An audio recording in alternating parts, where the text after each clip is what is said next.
दोस्तों, ये घटना है जापान की, जब एक बुद्धिस्ट मॉन्क को उनके कुछ मित्रों ने खाने पर निमंत्रण दिया था और जिस जगह पर खाने पर बुलाया था वो एक 7 मंजिला इमारत थी और वहीं उस घर के मालिक यानी गृहपति ने रहने खाने पीने की सारी व्यवस्था भी कर रखी थी। उस गृहपति ने अपने अन्य दोस्तों और रिश्तेदारों को भी उसी जगह पर बुलाया हुआ था। सभी लोग 7वीं मंजिल पर बैठकर उस बुद्धिस्ट मॉन्क से सवाल कर रहे थे और उनके द्वारा दिए गए उत्तर पर तर्क वितर्क कर ही रहे थे कि अचानक से उस इमारत में भूकंप सी आ गई और भूकंप आते ही जाहिर सी बात है कि फ़ौरन वहाँ भगदड़ सी मच गई। जैसे ही भूकंप के झटके महसूस हुए, सभी उठकर बाहर की तरफ भागने लग गए। देखते ही देखते दरवाजे और सीढ़ियों पर भी बहुत ज़्यादा भीड़ हो गई और करीब 100 के आसपास लोग वहाँ इकट्ठे हो गए। सभी लोग जब वहाँ भाग रहे थे तो वह मकान मालिक भी भागने लगा। थोड़ी दूर जाते ही जब गृहपति लोगों की भीड़ में फंस गया, तभी अचानक उसे याद आया कि कार्यक्रम के मुख्य अतिथि जो कि वो बुद्धिस्ट मॉन्क थे, वो उसे कहीं दिख नहीं रहे थे। फिर उसे लगा कि कहीं वह कमरे में ही तो नहीं फंसे रह गए। फिर जब वह उन्हें देखने वापस कमरे में गया तो जो उसने देखा वह देखकर वो दंग रह गया।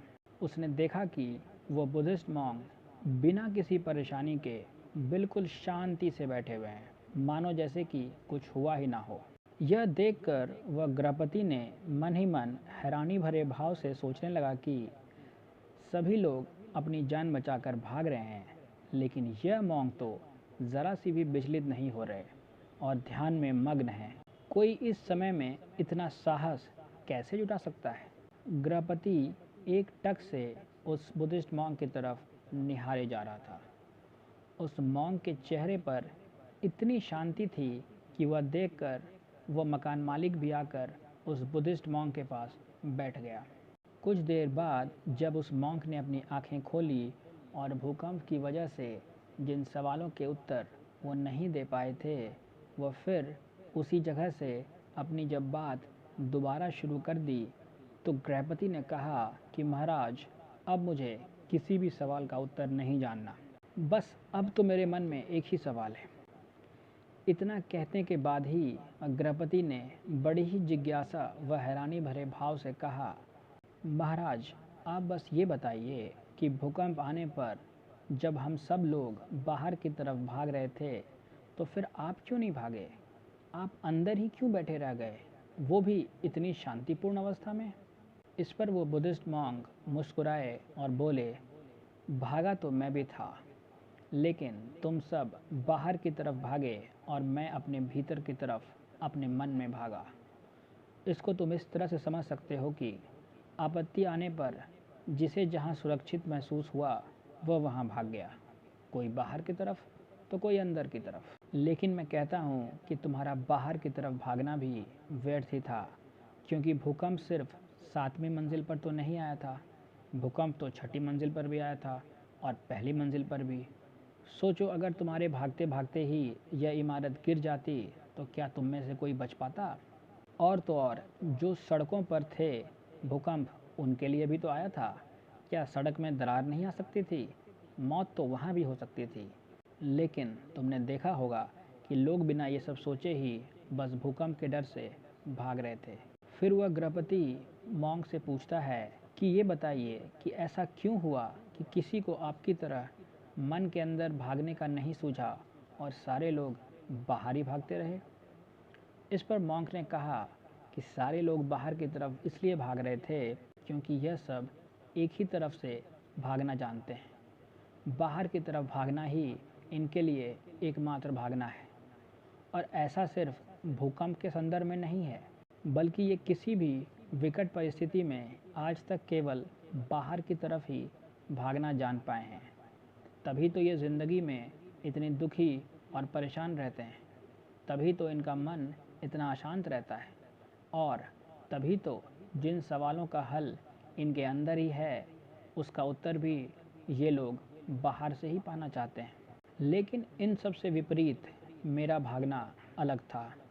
मैं अपने मन में ही यानी भीतर की तरफ भागा, क्योंकि मुझे अपने मन में ही भागना सुरक्षित लगा। और सच तो ये है कि मैं अपने मन के भीतर चेतना की एक ऐसी परत को जानता हूँ कि जहाँ पहुँचने के बाद कोई भी भूकंप मेरा कुछ भी बिगाड़ नहीं सकती। भूकंप तो छोड़ो, मन के उस स्तर पर कोई डर या किसी भी तरह का कोई भय भी नहीं पहुंच सकता, क्योंकि उस अवस्था में पहुंचने के बाद डर का वजूद ही ख़त्म हो जाता है। इसलिए मुझे जैसे ही ये अवस्था असुरक्षित लगी, मैं तुरंत ही अपने मन के भीतर चला गया। हाँ, लेकिन मैं तुमसे यह भी नहीं कहूँगा कि मैं डरा नहीं था, बल्कि मैं भी बहुत डर गया था। पर मेरा डर वो डर नहीं था जिसको तुम लोग अनुभव कर रहे थे। मेरा डर ये था कि अगर कहीं मैं अपने भीतर पहुंचने से पहले ही मर गया तो फिर मेरा क्या होगा।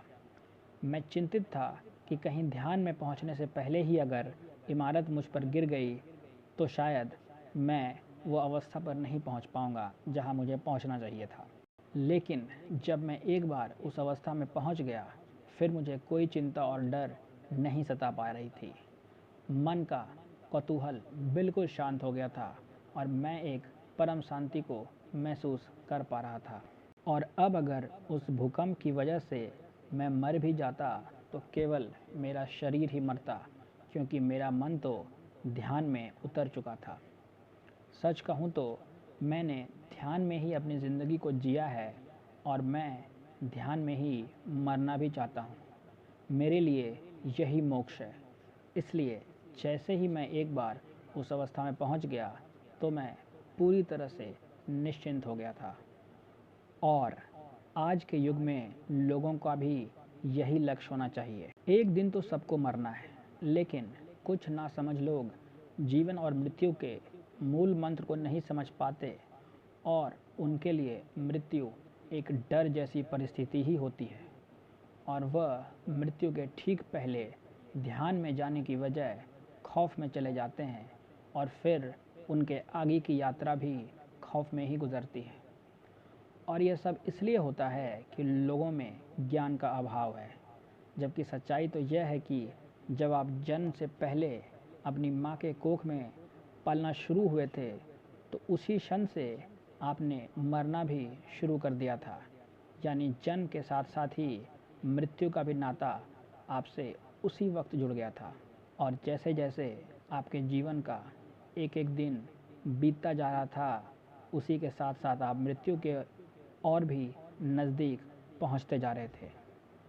ध्यान से देखा जाए तो हर दिन जिस प्रकार सूर्य उदय होकर अस्त हो जाता है, उसी प्रकार मानव जीवन भी धीरे धीरे एक दिन सूर्य की भांति अस्त हो जाता है। इसके बाद उस मॉन्क ने कहा कि मैं तुम्हें कोई सिद्धांत नहीं सिखा रहा, बल्कि एक तरीके का शराब ही पिला रहा हूँ।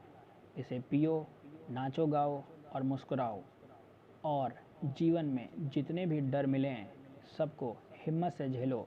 और हमेशा ये समझो कि कुछ भी तुम्हें नहीं हो रहा है, बल्कि ये सब तुम्हारे आसपास हो रहा है। तुम तो इन सब से परे हो और सिर्फ इन सब का एक साक्ष्य हो। और सबसे बड़ी बात, जैसा बुद्ध ने भी कहा था कि समस्या ये है कि तुम सोचते हो कि तुम्हारे पास समय है, जबकि सच्चाई यह है कि तुम्हारे पास समय बिल्कुल भी नहीं है।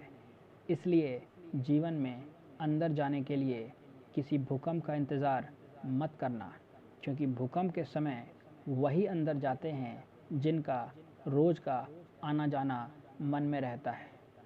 यह घटना कोई संयोग से नहीं घटित होती।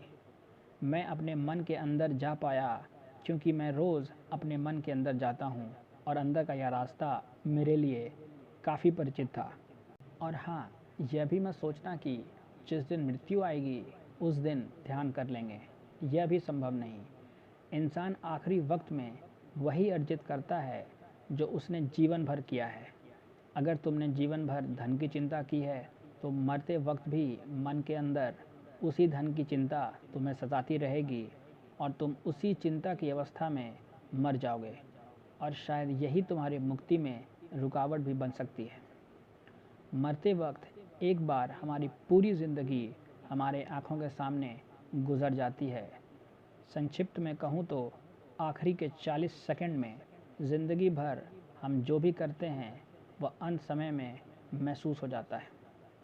इसलिए जितना हो सके ज़िंदगी में अच्छे कर्म करो, लोगों की निस्वार्थ मदद करो, ताकि अंतिम समय पर तुम्हारे पास अच्छे अच्छे विचार ही हों और तुम खुशी खुशी अपने जीवन को अलविदा कह सको। दोस्तों, ध्यान में उतरना एक अद्भुत कला है, लेकिन कुछ लोग इसे एक बहुत ही कठिन और दुर्लभ कार्य समझते हैं, जिस कारण से इससे कभी साध नहीं पाते और हमेशा इससे वंचित ही रह जाते हैं। लेकिन सच पूछिए तो एक शांत चित्त और कुछ सिद्धियों से इसे बड़े ही आसानी से साधा जा सकता है। गोरखनाथ का एक बहुत ही प्रसिद्ध वचन है, हसीबा खिलीबा करीबा ध्यानम, जिससे इस बात को आप साफ साफ समझ सकते हैं कि ध्यान को कैसे गोरखनाथ ने हंसते खेलते भी साधने के लिए कहा है, और जिससे यह भी साफ है कि हर कोई इसे साध सकता है अगर एक बार ठान ले तो दोस्तों, आशा करता हूँ कि ये छोटी सी कहानी आपको ज़िंदगी जीने की एक नई तरीके की तरफ मोड़ेगी और आपको एक शांत और शक्तिशाली मन बनाने में मदद करेगी। और हाँ, अगर आप हमारे चैनल पर नए हैं तो द फ्रेंड को सब्सक्राइब करना ना भूलें, ताकि इस तरह की शिक्षाप्रद कहानियाँ हम सबसे पहले आप तक पहुँचा पाएँ। और हाँ, जाते जाते अगर आपको ये कहानी अच्छी लगी तो एक लाइक और एक कमेंट करना ना भूलिएगा। जल्द ही मिलते हैं एक और नई कहानी के साथ। धन्यवाद।